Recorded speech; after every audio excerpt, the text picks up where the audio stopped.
take on how they want to approach that. T1, they're doubling down on just kind of playing patiently, waiting for the game to be theirs, and then take the fight. Whilst VP, they're trying to keep applying new forms of aggression to get in T1's face. All right, well, we have approached a détente with our casters. They have agreed to amicably alternate back and forth, so let's send it gracefully to our casters, Sunsfan and Jenkins.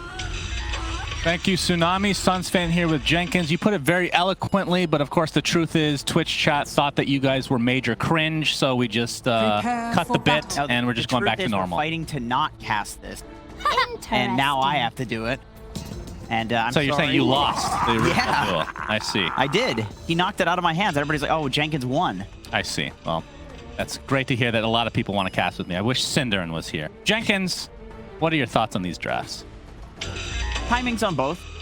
This VP lineup, I think, when they get to the mid game, they have a lot of damage to pump into the Chronosphere between the Finger, Wyvern spells, Death Prophet, of course, that's a classic combo. T1, they have the strong high ground defense of Leshrac, plus the Nyx Assassin.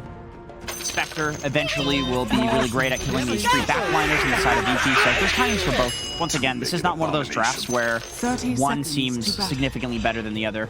Yeah, finally get to see Winter Wyvern get played. Really lacking on that hero for sure this tournament. I think a Holy Locket would be a great pickup for Wyvern in this game. Ah, that's kind of a crazy concept, and I mean, maybe if you had like this talent that would amplify all that, but that probably doesn't happen. That'd be quite a bit too OP, I think.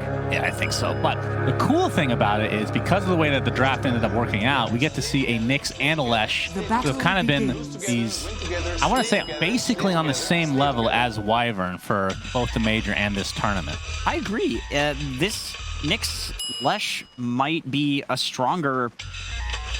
It might be stronger. It's hard to say because they get left out of certain drafts for whatever reason. The pick order matters, and that's likely why sometimes it gets left out. When you pick two heroes sequentially, then Nyx Lesh seems a lot better. Yeah. And so that's probably. But if you have that situation, then I do really believe that they're just as good as the Wyvern. But then again, you do give up Timbersaw as well, who's also feeling like this hero in the right game. Pretty unstoppable. Do you think this is a good game for DM on the Timber? There's answers. Leshrac running a Timber in lane. This is a hero that as soon as you hit level 6 on Lesh, you can run at a Timber, and so long as he's not like 2 or 3 levels ahead, it's fairly easy to lane up against him. Even if the Spectre's lane goes kind of poorly, there will be an answer eventually. That's why a lot of the time when Timber gets picked, Batrider and Lesh both get banned out in that second phase. I'm just really happy from at least T1's perspective that we get to see Zephyr on more of the comfort hero, which is the Nyx, and I don't think anybody has played this hero better than this guy in the past couple tournaments. Once again, he makes it look like Impale is a targeted stun like Burrow Strike. He's just hitting every single double Impale. I mean, I know people that don't hit Burrow Strike still, so. That's true. I also play with Pop-Tart. Save, man, the inside jokes that nobody else gets just really get to me sometimes. 200 people chat Mac. Yeah, very true. Nightfall will be playing the Void Spirit, the Faceless Void this game. What are your thoughts on the Chrono potential? You got Chrono with the Chakra, and it's not like the most typical Wombo combo style that we're seeing with Faceless Void these days. I think it's good enough. It's good enough. Yep, save. All right, he's going to set up the Earth Spike with the Timber Chain to follow from DM. Whitemon on the Hoodwink, which is another hero we have yet to talk about. But yeah, let's talk about the Chrono potential. This young man right here who's going to get pressured a bit, but of course Time Walk will mitigate all of it. Pretty solid against the Nyx Lesh lane, just given exactly what we just saw. You have these stuns that you can layer on top of each other, and Void will quite easily dodge that damage. But in the Chronosphere, there's good damage. Even just the Death Prophet alone is often enough. If you can stand remotely close to somebody on Death Prophet, the ulti damage is significantly more. I think it legitimately more than doubles. I think the cool thing about playing with Death Prophet is you don't have to leave her out of Chrono. It's not the worst case scenario. Yeah, you can Chrono her. If Exorcism is up, you just Chrono her if people are surrounding her. Same concept as this Cold Embrace on the Death Prophet, plus Leshrac as well as another combo that we saw. Yeah. You encase them and they continue doing damage, which is so annoying. Yeah, very true. Okay. Well, it's going to be the Spectre versus Void into the late game if we get to that point, which again, last game, I thought it would go a little bit more even, but VP were able to kind of take off once that first Roche was taken. And not sure what we're going to see from T1 this side in terms of like the Roche potential, but like, who do you think has that advantage around the pit area? Definitely VP. They've got Death Prophet to take Roche and Faceless Void to make taking Roche really difficult for T1. But T1 has the advantage of having extremely strong pick-up potential and damage too. With the Leshrac, you can coil somebody next to the Lesh and he's going to get a kill. You can mix Assassin Stun somebody next to the Lesh and he's going to get a kill. And then you have the Haunt coming in afterwards and a Sharpshooter from far away. So lots of damage and they don't really need to be that close to each other. Yeah, that's true. In terms of the mid matchup, GPK on the Death Prophet is at 18-9 versus Carl's 17-4. So pretty much a wash right now. Is that what you would expect at this stage of the game between these two heroes? It's a little bit of an advantage from Death Prophet because you don't have to buy regen. Oh, but time dilation. Yeah, that's a really annoying one to deal with. His Zephyr does use his Fairy Fire, but the bash is there from Nightfall. Ah, very nice. And Cuckoo looking for a high five from Nightfall. No, other way around, actually. I really hate it when the high fives are not reciprocated. It's 23 Savage getting pressured by DM. Very close to death here, but Whitemon with the health salve. Keeping his carry healthy, but in the meantime, yeah, that is... I mean, DM is getting really tanky. Only 2 levels of reactive armor, so not even level 5 yet. You just can't do much about him yet, at this point at least. See the... so close. Yeah, that is 6 HP, classic. Calculated from 23 Savage, of course, as we can see the Earth Spike miss here from Save. I heard the panel talking about how DM, the only hero that he might be more impressive on than his Kunkka is his Timber Saw. Okay, and I can see why. This looks like an Ice. Yeah, this is going to be a kill. Yeah. Easy peasy. Timber chain. The best Timbers are these ones that pressure before they're level 6. They understand they can tank the creeps, and so they basically build up this creep army behind the tower, where the carry has to either tank that. They have to decide basically, do I want to take that amount of damage? And of course, as a carry, you kind of have to, because you don't stop. Indeed, and I mean DM 26-5 right now, so he is having himself a very good time. Juicy boy this. Yeah, Cuckoo on the other side. I mean 25-7, so he's not too far behind. It's really the carries that are kind of falling. I mean, they're not that far behind, but I guess you can call it a wash between the two in terms of Faceless Void and Spectre, but they're not having a free farm game for sure this time around. Spectre's supposed to have a tougher lane, and Void is in this scenario, and it's kind of reflected. It's a very small difference. Okay, looking for that 6-minute rune, and it will be the invisibility. And at what point are you looking for Death Prophet to get out of this lane and gank? It's not, I don't know, it feels like this hero that's just slow sieges with the exorcism early. Or does he just stay mid and try to pressure that tower, knowing that puck has to go gank at some point? 23 Savage. Yeah, he takes some damage from DM with the Earth Spectre, but it looks like it'll be fun. There's a couple of ways that you can think about Death Prophet's gameplay right now. Possibly you think that if Death Prophet runs at the Timbers lane, which looks like that is going to happen, the tower will just instantly fall because Timber can tank the tower and Death Prophet does enough damage, take the tower. Or maybe that's such an easy play that you just focus on mid because you know eventually you can just rotate to the Timber and get a free tower. So why not take the tower that's harder to take later, but easy to take now, which is the mid tower. And it looks like that is what he's trying to do. He's pressuring mid. So from Carl's perspective, we'll see what his reaction is going to be to this, because it's going to be a very long cooldown Exorcism once it is actually popped. But he is, GPK that is transitioning towards the bot as we see Save get the Earth Spike onto Whitemon. Again, Hoodwink, we've talked about him before. Does this feel like a Hoodwink game to you?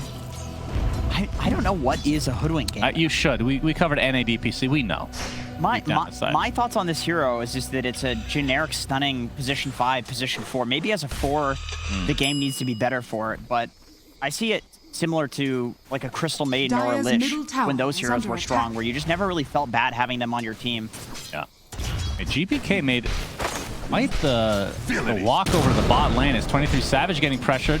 DM not enough to actually burst him down to the end, but GPK's kind of going back and forth between bot and mid, and has given up a little bit of farm and XP as a result, but still a little bit ahead of Carl right now in that mid lane. And you can see Spectre again, 23 Savage. Yeah, they've spent a lot on consumables this game for sure, which is the main reason that VP is sitting on a 2K net worth lead at 8 minutes. That's actually a little more significant than I thought it would be. Yeah, they're taking a huge lead here, so I suppose there's nothing that GPK really needs to do. As he does head back down bot, I think this is a fairly free tower to take. Chakram with the Whirling Death. We see the Exorcism from GPK. If they can get 23 Savage. Oh, the Timber Chain's not going to connect on a tree despite being an entire forest. But the right click and Whirling Death are more than enough. Whitemon, I mean, GPK wasn't even needed here, it feels like. But regardless, he's going to get XP for two of these kills. We're halved into a tier 1 as well. Maybe the idea behind him rotating bot and dodging out of the way when it looked like he wasn't going to get any kills is that this is such a guaranteed rotation because DM is doing so well that if he's going to expend a Death Prophet ulti, he wants to get at least kill first, which is pretty interesting. And we've seen numerous teams, including T1, kind of play the game greedy like that, going like double Midas and just trying to work out whatever advantage they can from every single spell that they have on the map. So it does make sense in terms of just optimizing for gold. As you know, you get kills, it's more gold. Nightfall working on a Maelstrom as his first main item on the Faceless Void. And then the counterpart for 23 Savage. Looks like it will be the Blade Mail to help him farm in the jungle, so no big surprise there.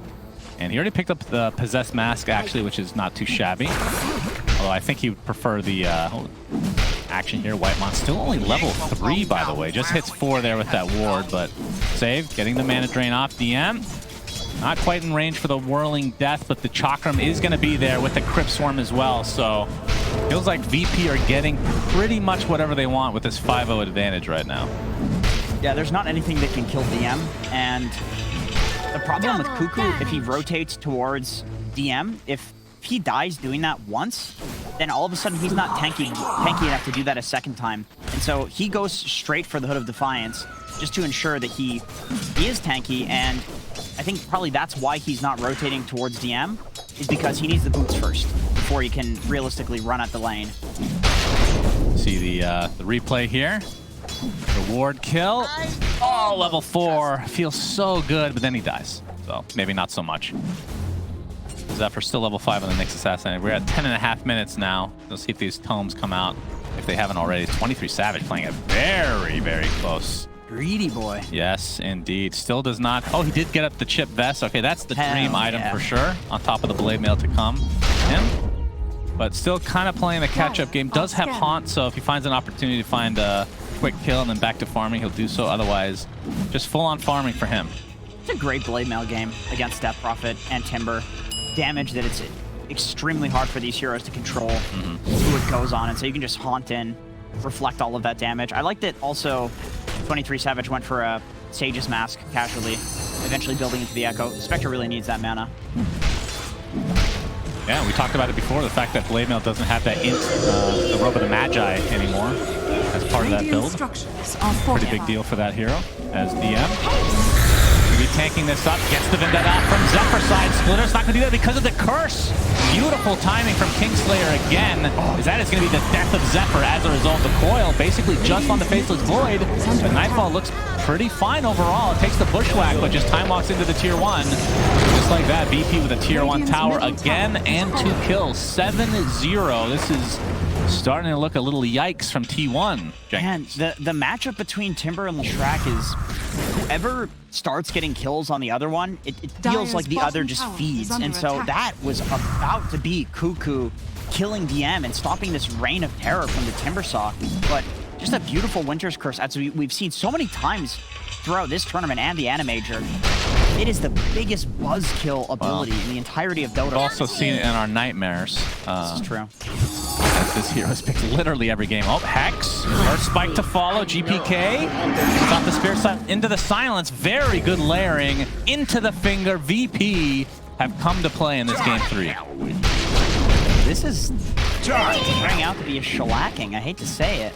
It's still, I mean, it is still kind of early, but yeah, it has the potential to expand for sure. 8-0 map advantage from taking the bot tower and the mid tower. If you're T1, you have to make a play soon. I think probably with the Puck plus Leshrac. You need the damage from Lesh, and the best longest range lockdown you have is the Puck. Nyx is not going to be enough at this point. He is very behind. Yeah. That is definitely true. So Nightfall, literally like 2 gold away from finishing the Maelstrom here, so that's going to help amplify his farm overall. I would assume a BKB afterwards, but he's not worried about this game. He can go at his own pace. He doesn't have to do anything. Yeah, I mean, he's been involved, but we haven't really seen any. I think has he cast Chrono this game? Chrono once. He hasn't had to. Yeah. They got the tower. He baited the coil earlier on, and other than that, he's been farming, which is exactly what you're supposed to do if you don't need it. I mean, the time dilation gives you some presence in lane, which definitely helps. But if you're Faceless Void versus a puck, though, you're so happy about farming because, as the panel was talking about, it is a difficult matchup. Instant stun with this puck and more than enough damage and disable to kill the Void. Yeah. 3K network lead for VP is looks like they want to take over the jungle again here. Even though they already have this tier 1 tower. And they see Carl in the vicinity, but they also see a Wyvern. So, oh, that was T1 actually picking it up. Okay, that's the first kill for T1. That's exactly what you need. And Zephyr, again, like we talked about this guy in the Nyx Assassin, he is building towards Ags. If you, and I think it was Tiga that was saying that he's expecting T1 to get off to a slow start, and then the high ground defense is where they really shine. And this is the big reason why the Ags on Nyx. I'm pretty sure you never want to play to defend high ground like that, but it's more so that you have the capability. Obviously, they tried to win the lanes. They've tried to make moves. But that is always a concern if you're playing against Nyx plus Leshrac, is how do we take high ground? And I do think VP has an answer. Death Prophet is a very long-range siege hero, but whenever you're standing closer to the tower, it does significantly more damage, so it is quite slow if you stand far away with DP and siege the tower like that. Yeah, that's true. And I think from T1's perspective, it also helps that Nyx, this is the item you build anyway, so it's not like he's changing his build because they're behind. True. Yeah, that's true. Doesn't have to actually adapt, because we've seen literally the same build every game. Yeah. On every Nyx Assassin that actually gets through. Every team fight seems to be control an area. You play near some high ground with a ward, and your cores are kind of in and out, but the supports will sit in the back and just use spells from afar. And Nyx Assassin Ags is just about the best thing at doing this. As the Nyx gets gone on, Lord, he is not easy to kill. That 50% damage reduction. Raw damage reduction is OP. Under attack. Centaur spam. That's right. Always recommend. I mean, there's not that many damage reductions, like percentage-wise, right? Nope. Only a few in the game, so then you can get your. I was actually surprised when they buffed the Nyx Ags, because I thought it was already really good. Yeah. As Carl is going to have to use his coil to try to get away here. Doesn't really have anybody nearby, other than the Hoodwink. Yeah, that's. I mean, it's not the longest cooldown. It has been nerfed in the past couple patches, so like 20 seconds extra, I feel like, than it used to, but not that big of a deal. The coil, yeah, it used to be at 65 seconds. And that was always too little. Yeah. For such a good ability. Whitemon, Bushwhack not going to connect, save, keeping his distance wisely, but the Diabolic need to continue to work. As we see the first Chronosphere of the game, GPK gets the silence and the exorcism on top. You can see the Blade Mail does a lot of work, but obviously in a 3v1 situation, you're not going to be able to do anything about that. Meanwhile, we have the TPs again from VP to try to defend this. Oh, Cuckoo destroyed by DM, and now Zephyr on the run with that Vendetta. Looks like he should get out, although the dust does connect, but he's just too far away at this point. Dire's middle And of course, VP tips Cuckoo. He's doing his classic. I'm kind of behind on Leshrac, so I'm going to go stand in trees. And that's true. He's been doing that a lot. It might be a little reciprocal kill here, but no, save, staying alive for now. The sharpshooter just off range, and this might cost the puck his life instead. Carl, Winter's Curse does connect, and that'll provide Kingslayer with the easy kill. They did end up losing save, but the fact that he stayed alive a little bit longer meant that Carl had to kind of commit.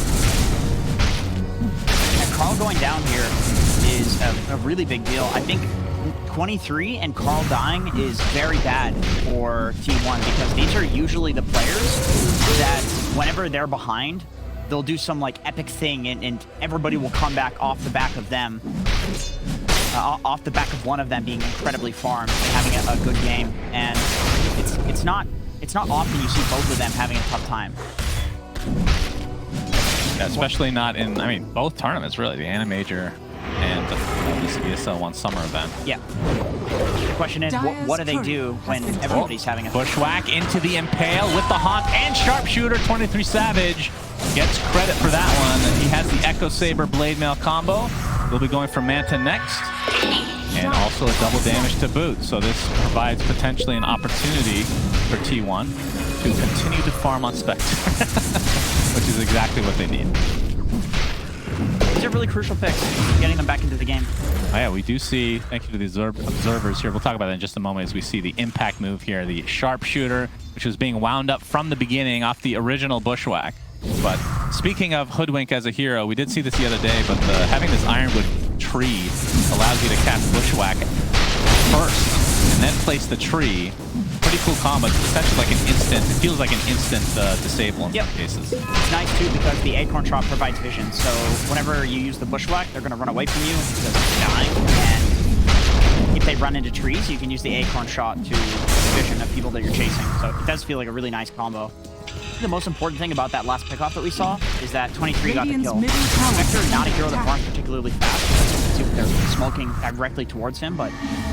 Yeah, they're gonna find Whitemon, but he just scurries away. There's the Blink Hex from Save, and that's gonna give another kill from the Leshrac. So Cuckoo kind of doing his thing like we've talked about, creating as much space as he can. Actually does expend the Finger of Death, but they'll take it. As long as, I mean, from T1's perspective, as long as Spectre doesn't die, they'll be okay with this. We're gonna see GPK with the Exorcism. This will be the first Roche of the game. Don't think T1 can really do anything about this. The most that they could hope for is a steal, but it's so difficult for a pump to get in there against Lion plus Death Buff and Silence. It's not gonna happen, so T1 instead. So Faceless Void, Mr. Nightfall himself will get it. Their mid laner in terms of DP, not a good Aegis carrier. I mean, I feel like that's kind of significant. If there was a Lesh mid or a Storm mid, like we've seen these heroes just absolutely take over the game because of the Aegis. And DP's just not one of them. It's like it almost feels like a transformation hero to some degree. Super long cooldown. If you die with that up, it's just a complete waste. Hey, even Void's a tad not so good just because you respawn and maybe you don't have the Chronosphere up because you saw some good opportunity prior to dying. Question of like, when does the Chronosphere opportunity present itself? 4K net worth lead here for VP. Zephyr, he is only 1,000 away from Ags. Radiant's top tower. That's a good item. Yeah, that is true. We didn't really mention that, but that will, especially in a losing game like this, help you get some very important items. Reliable not goal really too. Farming. It's getting chased though, so I might have to save that money in the bank. It's gonna get silenced as you see the Bushwhack not connect here, but the Spirit Siphon is there into the Crypt Swarm as well. Into the bash. In addition, Zephyr does get off his Spike Carapace for now, though. It's DM on the other side, chasing out Cuckoo, but looks like Carl and Zephyr both die on opposite sides here. So VP just in firm control of this game right now. Oh, Blink Hex again from Save. Here comes the Timber Chain. This will be a huge kill. Bushwhack again misses. You see VP kind of doing this in and out game right now. Really well executed. Splitter's going to be connecting with that Yule Scepter combo. 23 Savage does not want this stack take. It's not that big of a stack, but he needs his farm, Jenkins. That was pretty cool. VP kind of baited the fortification by making it look like they were going to dive into tier 2. Radiant's top tower has fallen. See the Haunt in? That's not so good. Oh yeah, the Winter's Curse. There goes his friend. I mean, it's like Winter Wyvern is just a really good hero. I don't know, it's weird. I believe that's a very strange opinion that you hold. I mean, we need to ask. Okay, whoever wins this tournament, winning interview, which you will not be on panel because you're casting. Yep. Maybe you can relay this to our panel. You can do that. Please ask. Well, I will forget because I'm an old man, but please remember to ask them to ask whoever wins about Winter Wyvern and what they think and why it gets through literally every game, because I actually don't know. I don't understand. It is interesting. It does seem like the ubiquitously best Dota hero currently. Everything else is just an argument against Winter Wyvern, where it's like, okay guys, hear me out. And then everybody's like, oh god, yeah. GPK is going to pop the Exorcism here, and Nightfall just pounding on the tier 2. This is probably going to be given up, but pressure is applied to the tier 2 top as well. I mean, there's other heroes like AA, right? It's a cool hero because it provides you with this option of, hey, we pick this, which means you can't pick XXX, but at the same time... But this is always the discussion, though. It's always Winter Wyvern first and like, oh, hear me out. Yeah. No, but at the same time, Winter Wyvern, he pushes waves, he has great team fight, he has ridiculously OP heals right now. I feel like he just provides everything. 5 different builds that you can go that are all viable. Yeah. You counter it, she just goes a different build. All right, tier 3 tower is taking really heavy damage. And it looks like VP might actually just get this uncontested 0 defense here. As 23 Savage is going to be happy with the trade for the tier 2 for tier 3. And you can see the Cold Embrace coming to play onto Nightfall. The time walk off, a little baby one there. Of course, still has his Aegis intact. Zephyr showing off that Aghanim Scepter. Gets off the Impale. The VP might just back up now. There's no Haunt yet for 23 Savage, so... I mean, he has it, but just doesn't have mana, so he'll have to TP back to base. VP just trying to force Carl back there. Obviously, you see 23 Savage in the lane, and the immediate thought is, this guy's just going to haunt in. No big deal, but when you see Carl pushing up that top lane, standing on your ward, you know he should be in base. There's no boots of travel. There's nothing to show that Carl can be out positioned like that. So they actually get a tower, because Carl doesn't want to come back until the tower goes down. Yeah, that tower being down is... I mean, it's not like they're going up against a Lesh or something that can just quickly take it with a low cooldown thing. You have to commit an Exorcism. That's pretty much their only tower push right now. But VP on the high ground here, going to break the smoke from Cuckoo. Oh, the Bushwhack is going to miss because of the Yules, but the Split Art does come in turn, so they find the kill regardless. And now the coil is going to be pretty big. Chronosphere onto 2. You see the Winter Wyvern buy back into the game. The Impale is going to connect on 2 on top of this. Nightfall still with the Aegis, so he's not scared of anything. Cuckoo rounding up the Split Earth. Does hit onto 2 in turn, and Nightfall has to time walk back to the tier 2 tower. But DM is going absolute ham. 2 dead for T1. Did cost a buyback from BP, but you can see that T1 is now completely on the run. Time dilation, able to be connected onto Whitemon. He's going to get chased here by the Faceless Void. And you can see here, Mr. Zephyr himself does get up the Spike Carapace, but they have vision. The Crypt Swarm is enough. So 4 for 1. It looked like a pretty good fight from T1 to start out, but they're just maybe just too far behind at this point. That was very nice from Nightfall. He hits the chrono there because he knows he breaks the coil. He's probably fine. You know, his team can save him. He had Aegis, but he breaks both of the Neon Discs of Cuckoo and Carl in that fight.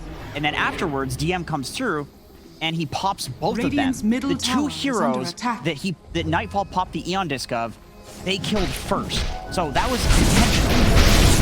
The chrono was not to kill both of those heroes. It was just to pop their Eon Discs because they were so confident that without the chrono, they could kill them so long as they didn't have those up. Right, okay. That's cool. Now we have a Scotty online for Nightfall. So very difficult to kill, to say the least, as he's getting close to that level 20 as well, which we've seen both the Time Walk talent and 40 attack speed one taken. The fact that he doesn't have... I mean, there is going to be a second Roche, so perhaps you want to play into that with the Time Walk talent, but we'll see. Interesting that Nightfall's not going for a VKB in this scenario. He's just confident that so long as he turns around with the Chronosphere when he gets coiled, he's going to be fine. He has the effective HP and status resistance. Oh, Spirit Siphon finds Cuckoo. You can see the Eon Disc proc. Time dilation to follow, though, and completely surrounded. Earth Spike from save. Down goes Cuckoo. Now 5v4 situation as T1 have to just back up. Cuckoo is an absolute maniac on this Leshrac. He just walks up so many high grounds. Somebody's got to do it, though. Yeah.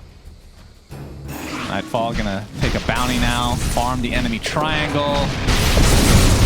This is the one downside with VP's lineup, is just the cooldown on Exorcism.